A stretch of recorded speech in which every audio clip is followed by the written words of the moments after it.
Thump! You land softly in the nest, a tiny, blind, helpless lump of pink. No grand entrance, no applause, just a quiet, vulnerable beginning. Congratulations. You're a newborn flying squirrel. And guess what? Life is about to get ridiculously difficult. First things first, you're tiny. Really tiny. No bigger than a human thumb. Your skin is paper thin, and your body is practically see-through. Your eyes? Completely sealed shut. Your fur? Non-existent. Right now, you look more like a pink jelly bean than a squirrel. And if a large insect wanted to eat you? Yeah, it totally could. Luckily, you're not alone. Your mother is here. She curls around you, wrapping her warm body around yours, her soft fur shielding you from the cool night air. She licks you, her warm tongue stimulating your tiny, fragile body, keeping you alive and encouraging growth. Meanwhile, your father? He's out searching for food, collecting nuts, fungi, and berries to ensure the family survives. But make no mistake, this forest is not a gentle nursery.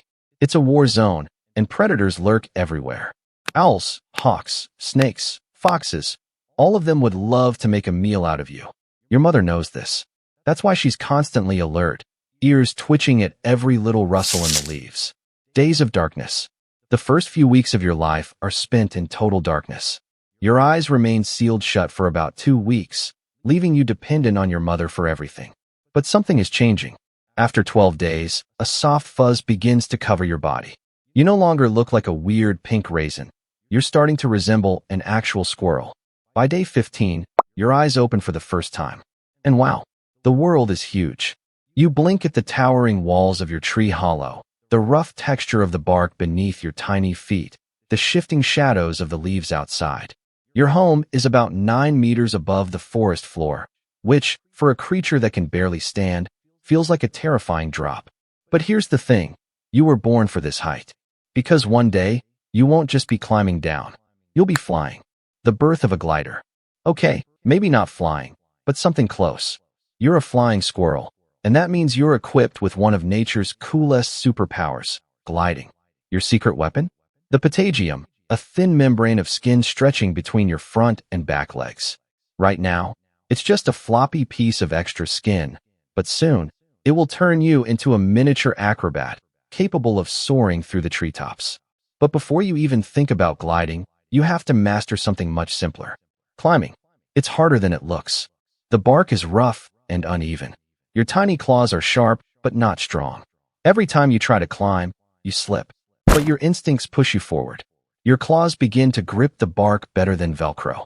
Unlike regular squirrels, your feet can rotate almost 180 degrees, allowing you to climb down trees headfirst, a skill that will save your life one day. The first leap. One night, after weeks of climbing practice, your mother leads you to the edge of a sturdy branch. You stare into the dark void below. She wants you to jump. Your tiny heart races. Your instincts scream nope. But your mother chitters encouragingly. She spreads her limbs, showing you how it's done. And then, she jumps. She doesn't fall. She glides effortlessly, landing on a distant branch with perfect grace. Your turn. You take a deep breath. Your legs tremble. Then, you leap. And immediately flail like a lunatic. Your body twists in the air. Your patagium isn't stretched properly. You drop like a rock, barely managing to catch a lower branch before smacking into the tree trunk. Not exactly a smooth landing. But hey, at least you didn't die. Gliding 101. Gliding isn't as easy as it looks. It takes weeks of practice to get it right. You learn that your tail is a built-in rudder, helping you steer in midair. You also discover that tilting your wrists slightly can control your descent, letting you glide in different directions instead of just plummeting into the unknown. With practice, you start nailing your landings. Your glides become longer, smoother, more controlled. And soon, you're not just surviving. You're thriving. The harsh reality of survival. Flying is cool, but let's be real, staying alive is hard. Here's why. You're delicious. Owls, hawks, foxes, snakes, they all want to eat you. Food is scarce.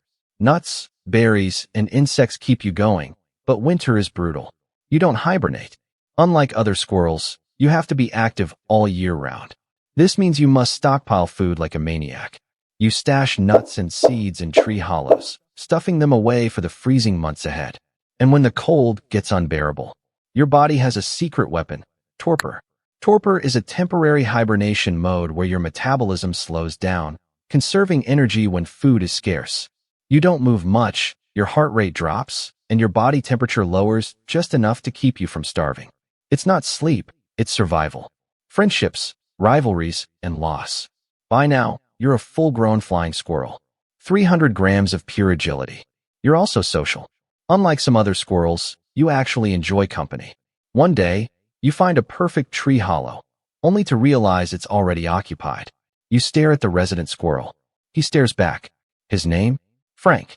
Instead of fighting, you team up. Flying squirrels aren't aggressive, and sharing a home means twice the warmth, twice the food, and twice the eyes for spotting predators. You and Frank forage together, store food together, and even tease foxes by gliding just out of their reach. But then, Frank makes a mistake. One night, while showing off his gliding skills, he miscalculates. He slams into a branch. He falls. And below, a fox is waiting. A single snap of jaws, and Frank is gone. You sit in your nest that night, realizing something terrifying. No matter how fast you glide, how high you climb, survival is never guaranteed. The next chapter. Life goes on. You find a mate, Eve. You impress her with your best glides, showing off your agility and speed. It works. You move in together, preparing for the future. A month later, 2 tiny, pink, blind jelly beans are born. Now, you are the protector. You are the provider. And as you watch your young take their first, clumsy leaps, you feel something you never expected. Pride. The final flight. Years pass. You grow older. Your glides aren't as sharp. Your landings? A little clumsier. The younger squirrels are faster, stronger. One night, you take your final flight. The wind rushes past your fur. The moon casts silver shadows across the forest. For a moment, you remember everything. Every narrow escape, every midnight glide, every friend lost. And then, you land. Your story ends, but the cycle continues. Because somewhere, in a nest high above the forest floor, a tiny, blind, pink jelly bean of a squirrel has just been born. And for him, the adventure is just beginning.